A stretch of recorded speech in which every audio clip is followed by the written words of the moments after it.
the time horizon, I think, is important. Uh, if I had to say my ideal client, when do they want to retire? I say between 5 and 10 years, uh, because it gives them enough runway where if they do have to make some, either serious life changes, some people get sick, right? Uh, if they have to make life changes, if they, you know, have to grow their business a little more in order to, meet that retirement number. I say 5 to 10. I probably do more businesses in the 3 to 5 year range than the 5 to 10. Uh, but the the thing that I think blows owners away is the how long does it take to do an exit plan? Well, my touch time on the exit plan is probably, maybe the average is 9 months, right? But I still say, the minimum is 3 years because there are things you've got to do. I mean, just going to a broker and getting it on the market, that could take a year, before you attract the right buyer.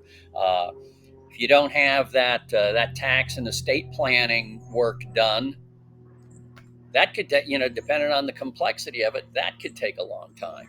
So, you know, I I try to I don't try to convince owners anymore that it takes longer than they think.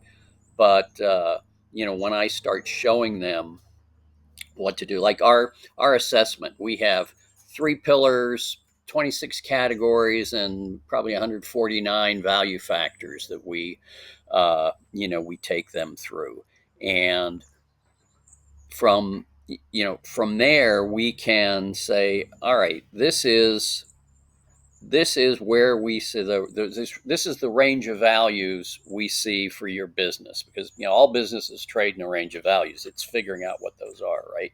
So we'll look at the multiples and apply the valuation to it, and show them where we think they are, and where we think they can go with some work. And they're always just a little surprised at, wow, so I really can exit at a number that I want, but I've got to do all this upfront work within the business.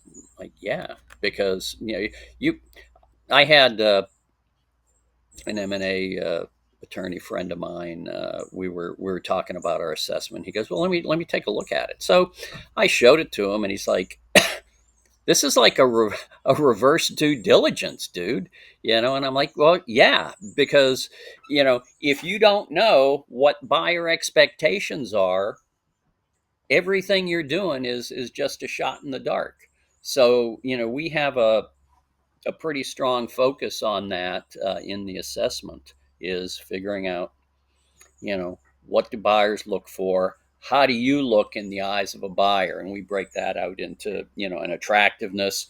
What does a buyer think is an attractive business? And a transferability.